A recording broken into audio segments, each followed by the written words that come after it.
Good morning children. Read one. The journey of my life from Earth to Everest अपना हो गया है और उसमें जो कुछ भी मैंने करवाया वो परीक्षा में आएगा, उसी तरह से आपको तैयारी करनी है। आज हम रीड टू का the wild saviour. Wild saviour, saviour यानी जो रक्षा करने वाला, वाइल्ड यानी जंगली। तो the wild saviour read two हम पढ़ेंगे। Neelam came dashing into the house shouting joyfully Ali bhai has come, Ali bhai has कम। तो नीलम घर से चिल्लाते हुए बाहर निकली और खुशी से चिल्लाते हुए बाहर निकली। शाउटिंग जॉयफुली यानी खुशी से कि अली भाई आ गए हैं, अली भाई आ गए हैं। All the members of Ram Singh's family went running out to see and there he was a tall man with broad shoulders, red cheeks and nose and whitish complexion. तो सारे मेंबर्स जो कि राम सिंह फैमिली के थे वो सब बाहर निकल के आ गए। वेंट रनिंग आउट टू सी, देखने के लिए। तो सामने उन्होंने देखा कि एक टॉल मैन, लंबा, विद ब्रॉड शोल्डर्स, चौड़े कंधे वाला, रेड चीक्स, लाल गाल, और नोज यानी नाक। विटिश कॉम्प्लेक्शन में यानी कि वीट यानी गेहूं का कलर कैसा होता है, तो उस कलर का कॉम्प्लेक्शन, गेहूं कलर का कॉम्प्लेक्शन। विटिश कॉम्प्लेक्शन यानी कि गेहूं के कलर का कॉम्प्लेक्शन। तो वैसा एक व्यक्ति सामने उनको खड़ा दिखाई पड़ा। He was dress in a warm thick long woollen coat, tight trouser, big leather boots and a brown fur cap. और उसने कैसा ड्रेसअप करके रखा था, कैसे कपड़े पहन के रखे थे। वार्म यानी गरम, थिक लॉन्ग वूलन कोट यानी कि लंबे गरम लंबा कोट। जैसे कश्मीर के जो लोग होते हैं वो, उनको अगर आपने देखा होगा तो वो गरम कपड़े पहनते हैं और पूरा कोट उनका गाउन टाइप का, मतलब लंबा कोट होता है, आदमी हो या औरत। टाइट ट्राउज़र यानी पैंट कैसी पहनती थी, टाइट पहनती थी। बिग लेदर बूट्स, चमड़े के बड़े बड़े जूते थे। एंड ब्राउन फर कैप यानी जिसमें पंख लगे हों, ऐसी टोपी पहन के रखी थी ब्राउन कलर की। क्योंकि ठंडे प्रदेश में अगर कोई रहता है तो इस तरह के वो लोग कपड़े पहनते। जैसे कश्मीर में बर्फ़ पड़ती है तो वो लोग हमेशा गर्म कपड़े पहनते हैं अपने आप को, तो टोपी लगाते हैं, पूरे कपड़े पहनते, जूते पहनते हैं ताकि अपने आप को बर्फ़ से बचा सके, ठंड से बचा सके। With a broad smile full of warm, Ram Singh hugged him and said come in. तो राम सिंह बहुत खुश हो गए, उन्होंने उनका स्वागत किया, गर्म भाव से उनका स्वागत किया और उनको हग यानी गले लगना, गले लगे और उनको बोला अंदर आइए। You are most welcome my friend, आपका स्वागत है। Ali bhai patted everyone, spoke loving to each member of the family in his thick strong voice and made him comfortable on a couch. फिर अली भाई सबसे मिले बहुत मृदु भाषी से, मीठी आवाज़ में, और हर एक से अच्छे से उन्होंने बात करी। उसके बाद में वो काउच यानी कि सोफ़ा सेट पे, आरामदायक जो आसन है जिस पे हम बैठ सकते हैं, उस पे वो बैठ गए। Mother prepare some tea while Ram Singh talk to Ali bhai. इतने में मदर हैं जो नीलम, वो चाय बना के लेकर आए जब तक राम सिंह और अली भाई दोनों आपस में बातें कर रहे थे। अली भाई वॉज ए ट्रैवलर यानी कि यात्री। अली भाई कौन थे, यात्री थे। Who covered long distance on foot, वो काफ़ी लॉन्ग डिस्टेंस पैदल ही कवर करते थे, मतलब कोई साधन का इस्तेमाल नहीं करते थे, पैदल ही जाते थे। और ऑलमोस्ट पहाड़ों पे तो कोई साधन होते ही नहीं है, तो पैदल ही यात्रा करनी होती। इन द हिमालय माउंटेन, तो हिमालय माउंटेन पे वो पैदल ही यात्रा करते थे। वहाँ तो कोई कार मोटरसाइकिल तो लेके जा नहीं सकते हैं, तो इसीलिए ही लव टू ऑब्जर्व नेचर, उनको नेचर से बहुत प्यार था। तो नेचर, बहुत सारे लोगों को नेचर से प्रेम होता है, तो मुझे भी नेचर से प्रेम है। तो लोग हैं ना उसको ऑब्जर्व करते। We went from village to village, town to town in the mountain, selling dried apricot, herbs and medicine and precious stones he had collected during his travelling. वो गांव से गांव और शहर से शहर घूमते थे, जो भी पहाड़ से सामान लेकर आते थे, जैसे ड्राई एप्रिकॉट यानी कि सूखे मेवे, हर्ब्स जड़ी बूटी, मेडिसिन, और प्रीशियस स्टोन यानी कीमती पत्थर। और वो जो भी वो कलेक्ट करते थे ट्रैवलिंग में, तो वो गांव से या विलेज शहरों में उसको बेच देते थे। Where have you been in this time, ask Ram Singh. तो राम सिंह ने उनसे पूछा कि फ़िलहाल अभी आप कहाँ पर हो। I went up to the high mountains up to the borders of the India and Tibet. तो अभी मैं कहाँ से आ रहा हूँ, हाई माउंटेन्स जहाँ बॉर्डर है जो इंडिया और तिब्बत का, मैं वहाँ से आ रहा हूँ।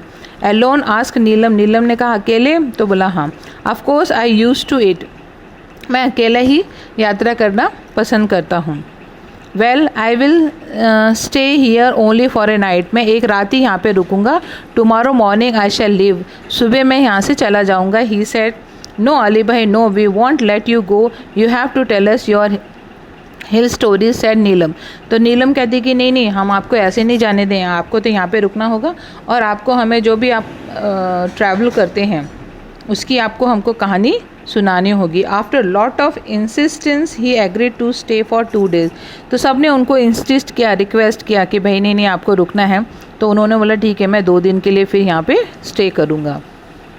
That night they all kept awake till night, अब उस रात वो लोग सब के सब जागते रहे। सिटिंग ऑन हिज बेड, अपने बिस्तर पे बैठे रहे और जागते रहे। Listening to his interesting travel experience, तो जो वो अपनी ट्रैवलिंग एक्सपीरियंस की जो कहानी सुना रहे थे, उनकी कहानी को उनकी कहानी को सुनने के लिए सब लोग जाग रहे थे अपने अपने बेड पर। Ali bhai began telling his story, Ali भाई ने अपनी कहानी सुनाना शुरू किया। It was almost a couple of hours to the nearest village, कोई नज़दीक के गांव में थोड़े समय पहले की उन्होंने बात बताई है। I was only a few miles away from the border of India and Tibet, I was hungry and sat down to enjoy my lunch. It was totally quiet everywhere except some birds chirping sometime. I had hardly had a few morsels when I heard soft. तो अली भाई अपनी कहानी सुनाने लगे। उन्होंने बोला कि थोड़े तिब्बत और इंडिया के बॉर्डर से थोड़ा सा पहले ही मेरे को बहुत ज़ोर से भूख लगी, तो मैं वहीं पर अपना लंच करने के लिए बैठ गया। इट वॉज टोटली क्वाइट, और पूरा शांत जहाँ पे उन्होंने लंच करने के लिए बैठे, दोपहर का खाना खाने के लिए बैठे, तो वहाँ पे एकदम शांति थी, कोई आवाज़ नहीं थी, खाली चीपिंग ऑफ बर्ड्स यानी चहचहाने की आवाज़ थी बर्ड्स की, चिड़ियों की। I had hardly had a few morsels, morsels यानी कौर, खाना जो खाते हैं ना, तो कुछ ही कौर, 1-2 कौर खाए होंगे, तभी उनको एक आवाज़ सुनाई पड़ी।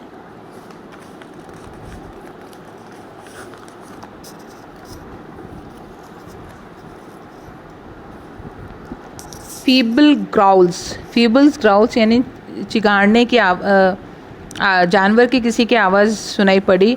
I was alarm because from the sound I was sure that it was nothing but a bear, तो वो आवाज़ सुन के वो अलार्म हो गया, मतलब सतर्क हो गए कि ये आवाज़, जब उन्होंने क्लियरली उस आवाज़ को सुना तो उनको ऐसा है कि ये किसी भालू की आवाज़ है। I quickly close my tiffin box and went below so that the smell of food and my body were not carried by the strong breeze to the monster. उन्होंने फटाफट अपना टिफ़िन बंद किया और नीचे ही मुड़ गए, झुक गए, बिल्कुल बैंड हो गए, मतलब ज़मीन पे ऐसे ज़मीन के लेवल में उलेट गए, ताकि उनके खाने की आवाज़ और उनके शरीर की खाने की स्मेल और उनके शरीर की स्मेल उस हवा के द्वारा उस मॉन्स्टर यानी राक्षस तक ना पहुँचे। I took up my bamboo staff with his pointed iron end in my right hand and a big double-edged knife in my left. तो जब भी हम माउंटेन की यात्रा करते हैं तो अपनी सेफ्टी के लिए कुछ हथियार लेके जाते हैं, तो वो एक बैम्बू स्टिक लेके गए थे जिसमें पॉइंटेड नुकीला, एक साइड में नुकीला लोहे का लगा हुआ होता है ताकि वो अपने जंगली जानवरों से अपनी रक्षा कर सकें, और एक उनके हाथ में नाइफ था जो कि दोनों तरफ एज था, यानी उसमें भी चाकू लगे थे दोनों तरफ पॉइंटेड, तो उससे भी अपनी रक्षा करने के लिए वो लेके गए थे। I crawled carefully to the edge of the mountain and look down into the deep, वो किसी भी तरह से पर्वत के नज़दीक में आए और वहाँ से उन्होंने नीचे देखा। नैरो वैली, छोटी घाटी, वैली यानी घाटी। Soon my eyes caught sight of 2 tiny snow leopard cubs on a small flat piece of land on the slope of the opposite mountain. उन्होंने जब नज़दीक में आके देखा था कि 2 लैपर्ड, स्नो लैपर्ड कब यानी बर्फ़ वाले जो लैपर्ड होते हैं ना, उनके बच्चे छोटे से एक छोटे से ज़मीन के टुकड़े पर, घाटी यानी दोनों तरफ माउंटेन होता है और बीच का जो पोर्शन जो नीचे के लेवल में होता है that is known as mountain. तो अपोजिट माउंटेन में उन्होंने 2 लैपर्ड के बच्चों को देखा, कब्स को देखा। Oh how what did they look like, कितने सुंदर कैसे दिख रहे थे? नीलम ने पूछा। दे वर ब्यूटीफुल, बहुत ही सुंदर। They fluffy snow white furry coat match perfectly with the snow. तो उनका जो स्किन का जो बाल थे वो एकदम बर्फ़ के से मैच हो रहे थे, मतलब इतने सफ़ेद उनके फर थे। तो जो जानवर उनका जो भी जिस एटमॉस्फेयर में वो बॉर्न होते हैं, जैसे बर्फीले प्रदेश में लोग एकदम गोरे होते हैं और ठंड की वजह से, उनका वहाँ का जो क्लाइमेट होता है उसकी वजह से, तो वहाँ के जो एनिमल्स होते हैं उनके शरीर में बाल होते हैं ताकि वो अपने आप को ठंड से रक्षा कर सकें। इसलिए वहाँ के जो लेपर्ड थे तो वो उनके शरीर में बाल थे, तो उनका जो बालों का कलर था वो एकदम स्नो जैसा था, बर्फ़ जैसा था। सेड अर्ली भाई it was visualising them just in front of his eyes. अभी भी वो बातें कर रहे थे, कहानी सुना रहे थे, उनको ऐसा लग रहा था जैसे ये सारा सीन उनके आंखों के सामने ही चल रहा है। What were the कब्स doing? Ask Arjun. तो अर्जुन ने पूछा कब्स क्या कर रहे थे? दे वर प्लेइंग, खेल रहे थे। Each one crouch on the snow and rolled their lovely green eyes at each other. दोनों ऐसे गुलाटी मार रहे थे, एक दूसरे से मस्ती कर रहे थे। उनकी हरी आँखों से वो, उनका जो आँखों का कलर था वो कैसा था? Green colour. तो दोनों एक दूसरों को देख रहे थे, रोल्ड कर रहे थे, यानी गुलाटी मारते हैं ना ऐसे बर्फ़ में गोल गोल। Then one would jump on the other, और एक दूसरों के ऊपर कूद रहे थे। They would wrestle for while growling softly they could crunch again and wrestle again. फिर सीटी बजाते थे, फिर मस्ती करते थे एक दूसरों से। वॉचिंग देम वॉज फन, तो उनको देखना बहुत अच्छा लगता था। छोटे छोटे बच्चे खेलते हैं, मस्ती करते हैं, तो हमें भी अच्छा लगता है उनके फ़न को देखना, उनकी मस्ती को देखना। But I was worried too because the mother leopard could not seen anywhere. मगर वो कह रहे थे मुझे थोड़ी सी चिंता थी क्योंकि उनकी जो मदर थी, लेपर्ड की जो माँ थी, वो मुझे वहाँ कहीं भी दिखाई नहीं पड़ रही थी।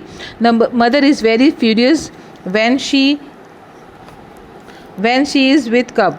तो माँ बहुत चिंता में थी जब अपने बच्चों के साथ में आती। तो आज के लिए इतना ही करेंगे, कल हम आगे का चैप्टर देखेंगे। Thank you.